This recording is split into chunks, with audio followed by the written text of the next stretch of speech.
Welcome to Dice Station Zebra, everybody. My name is Rob, And I'm Jocelyn. and today we are talking about Dice Masters and something we like to call probability control.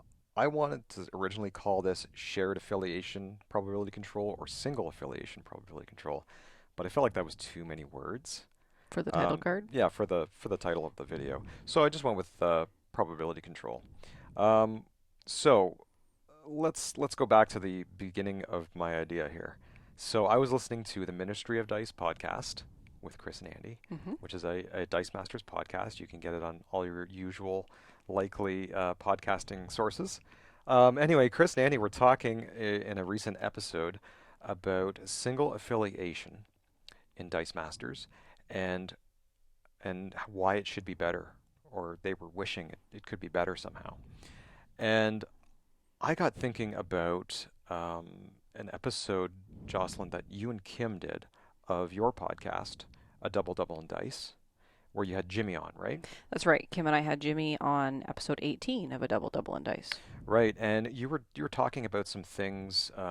You sort of delved into a few different topics. One of them being HeroClix, and you had said something about maybe bringing some ideas that are happening in HeroClix over into Dice Masters, and how that would be, possible, how we could implement those. And anyway, that was a while ago, right? Yeah, it was a while A ago. couple months ago, maybe. Maybe a little longer Bef- ago than that. right, and but anyway, when I was listening to Ministry of Dice, it kind of came together for me of this idea, and then you and I had a discussion about it, and we're going to talk about it here today. Yeah, there were two ideas that I proposed to Jimmy that we bring into HeroClix during that episode. Oh, right. One was Sideline, right and sideline one was stuff. probability control. Right. So I was like, how do we bring this concept of probability control into Dice Masters? So I think what we kind of need to do is explain what probability control is. We absolutely do. Now, in here, so we're going to talk about HeroClix just for a bit, just to show where this came from. So if you're a Dice Masters fan, don't hang up. Yeah, don't leave us. But we're just going to show you quickly how this works. So we've got some HeroClix figures here. We have some HeroClix cards. This is the brand new Wonder Woman Powers and Abilities card, and on the back we can see, if we can get rid of the glare, there is a section called Probability Control, and that is a standard power that some characters can get, right? That's right. It's on usually on the damage dial Yep. on a HeroClix character. Or it's in their traits or Yeah. whatever. But if you're not familiar with HeroClix, none of that will mean anything. So basically, what probability control allows you to do is once per turn, you may re-roll a target character's attack roll or breakaway roll. Um, yeah, so basically, how that works is, let's say you have um, Mr. Sinister, and we have Wolverine, right? And they're on the map, and they're fighting. And As they do. as they do sometimes. And let's say Wolverine wants to attack Mr. Sinister, Hmm. and we roll two six-sided dice, and a 7 is a pretty good roll. Um, It that would be a hit. it would be because Wolverine has an attack of 11, which you add to the Yep, so that 7 would make that a total attack roll of 18 and his against his defense value of of 17. 17. So that would be a hit. So let's say Mr. Sinister had probability control. Well, the player playing Mr. Sinister could say, I would like you to re-roll that attack roll. using probability control. Correct. So Wolverine would have to say, okay, I'm going to re-roll those dice. Hey, look, I got a 7. So it didn't really matter in the end. However, if he had rolled, like, say, a 4, it would have been a miss. Yep, the attack would have missed, and that's the idea with probability control. Right. Also, you can probability control your own people. So if Wolverine had rolled a 4, and let's say he has probability control, and then I said, well, I'd like to re-roll that, and let's say we get something better than a 5. Let's say it was 7. another 7. Yeah. Then it's a hit. So that's how probability control works in HeroClix. Did I miss anything, Jocelyn? That's how standard probability control works in HeroClix. Correct. Now, there's something else that you can do to gain probability control in HeroClix. Now, we have some cards here. We have Beast, Wolverine, and Marvel Girl. And might be a little difficult to see on the camera, but underneath their names, they have what are called keywords. Okay, so Marvel Girl has the keywords of Phoenix Force, Quiet Council, X-Force, and X-Men. Wolverine has X-Force, X-Men, and Animal, and Beast has Illuminati, X-Force, X-Men, Animal, Scientist. Now, the three that they all have in common are X-Force and X-Men. That's right. Correct, Jocelyn? Hmm. Okay. So, when you're building a team in HeroClix, um, if you build and all the figures that you're using contain a shared keyword, Like X-Men or X-Force in this in case. this case, then you would get what is called a theme team, right? That's right. And a theme team gives you bonuses in the game of HeroClix. One of those being theme team probability control. And that grants you the probability control we just talked about. And the characters on a theme team can use probability control up to X total times per game for that force. X is equal to the number of characters with the chosen keyword on that starting force, up to a maximum of 3. So let's say we have our 3 characters, right? Yep. Shared keywords. We would get 1, 2, 3. 3 theme probs That's right. for the game. If we had 4, You would um, still get three we theme would we drops. would still get 3. Yeah. Now, in previous rules, you could get more than 3. I think they maxed out at 5. That's right. Okay, so that's how it works in HeroClix, Hmm. and I think we got everything with regards to HeroClix. Is that right? Yeah, I think just the one thing I would add to that is theme team probability control means that the characters don't have to have probability control on their cards. Correct. You get 3 uses, which you Hmm. usually track using a d6, Oh like yes, that's this. right. Usually have that on the side, or some people use 3 tokens and take one away every time they use it. Hmm. So, and characters can use it once per turn, like we heard about initially, Each character can use it once per turn. and you have to apply it to a character. Hmm. So Wolverine can only do it once per turn. If no one else can see Wolverine, no one else can use it. That is Right? correct. So they don't have to have it on their dial or Hmm. on their card to do it when you have theme team probability control. Right. Okay? Okay, so and then how that would work is, let's say we have Mr. Sinister, Mm-hmm. and we have our theme team here Yep. of Beast, Marvel Girl, Wolverine. Wolverine moves into attack, right? And we roll, and what do we get? A 4. That's a a pretty miss. lousy roll. Yeah. So Wolverine would say, "Hey, I'm going to use a theme team probability control because it's free." Yep. And he's going to re-roll his dice. Okay, he got an 8, so that's a hit. Yep. Let's say. But let's say it wasn't a hit. Oh, and by No. the way, he used a theme prob. Yep. Which means we're now down to 2. Okay. So now Okay. Mr. Sinister, who's a theme team of 1, is going to Right. use his theme prob. So he theme teams that. Yep. Unfortunately, still a hit. Yep. Now he has none because he used his. Right. Now let's say that was a miss. Okay. Let's say it was a 3. Beast can see Wolverine. Let's say. Mm-hmm. So Beast says, "Okay, I'm going to theme prob that." Right. Yep. So then we would re-roll. Still a miss. Puts us down to 1. Yep. Marvel Girl can see Wolverine. Re-roll the dice again, she says. And that's a hit finally. Yes, that is a hit. So, but we're out of theme probs now. Yeah. So that's how it kind of works in HeroClix. So we took this idea Mm-hmm. and we took what Chris and Andy were talking about on the Ministry of Dice about single affiliation. Right. And we came up with this idea for shared affiliation probability control in Dice Masters. That's right. Now, on a Dice Masters card, if you're not familiar with Dice Masters, there is an affiliation logo, right? Mm-hmm. Not on all cards, but a And- lot of cards do have an affiliation. And some cards have multiple affiliations, Correct. which is why we said shared affiliation as opposed to single affiliation. Right. Because if you have, let's say you have 8 cards on your team, and 6 of them are Legion of Doom, but all 8 of them are villains, Mm-hmm. they all have a shared affiliation. Right. Okay. So, what we're proposing for Dice Masters probability control is you would get. We talked about 8 cards versus 6 cards and all that stuff. We said, however many. So your entire team has to be a shared affiliation. That's right. Okay. And for each card that you have as a shared affiliation, let's say you have 3. Yeah. 1, 2, 3.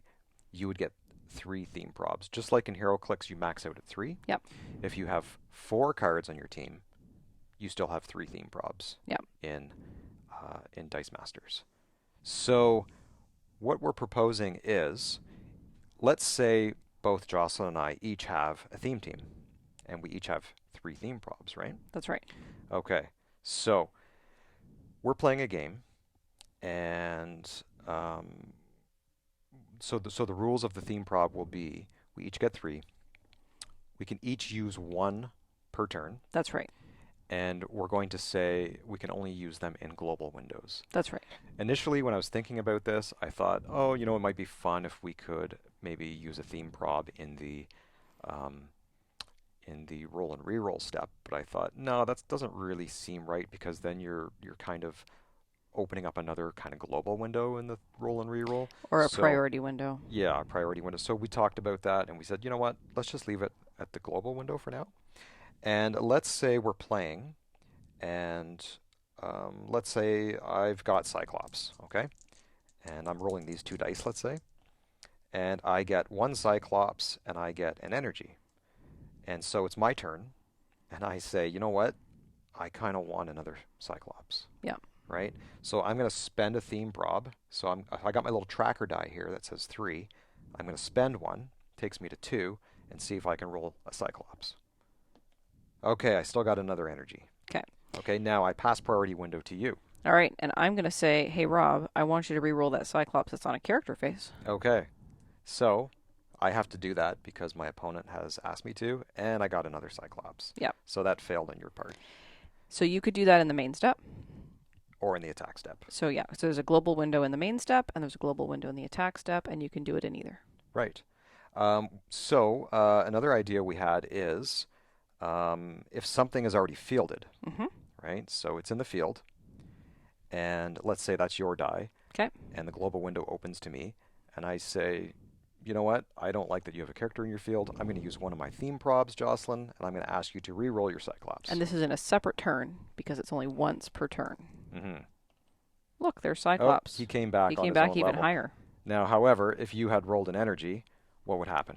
It would go to It would go to the reserve pool. reserve pool. Because a character in your field zone Mm-hmm. that rolls an energy, unless otherwise stated in the rules Mm-hmm. of the card or the ability, would go to the reserve pool. Right. So you would be giving me a bolt to use, Yes. right? Potentially, but I've lost that Cyclops. Yes, that's right. Yeah. What else do we want to cover about that? I think that's it. Yeah. I think that's how it would work. So the idea is that you get 3 theme probs per game. Yeah. You can only use 1 per turn. Right. So you want to use them strategically. Yeah. We do think that there is a possibility that some cards give you an ability like the Riddler Pure Pride, I think it's called, Yes. that penalize your opponent for rolling a die outside their roll and reroll steps. So That's right. that would trigger it, Right. right? Yeah, and I think it would be useful, like say in the main step, if I drew 4 dice from my bag, and I rolled, and I go, okay, well, I'm good with that energy. However, sidekick, I didn't get Cyclops, right? Yep. So I'm going to re-roll. Okay, I still didn't get Cyclops, which means I'm going to use my last theme prob, let's say. Yep. So that's it. I'm going to see if I can re-roll that. Am I still in my main step? I didn't get Cyclops still, so Yep. I'm out of luck there. However, if I did, I would pay to field him, of Mhm. course. Oh, I knocked that one over.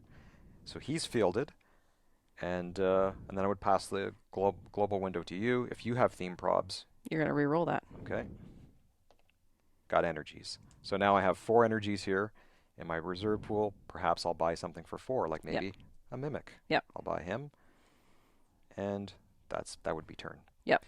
So anyway, that's our idea, and we had some other possibilities with this that we discussed. But I think we'll start basic just with that and see what people think of that idea. But our other possibilities were this.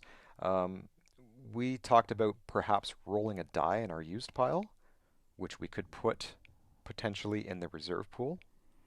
That's another area that we could go into. I mean, I'm not proposing that as part of this, this game idea, this game mechanic. But let's say we had dice in the used pile, and I had my theme probs. I could say, okay, I want to spend a theme prob in my main step, and I want to take a die out of my used pile, just to do that. I mean, I don't think it's really fair to do that and say, oh, look, now I have a character. Yeah. However, we talked about doing it specifically for something like energize effects. Hmm. So I would spend a theme prob. I have two. I spend 1 to 1. Let's see if I can get an energize, right? Didn't get it, but Yeah. whatever.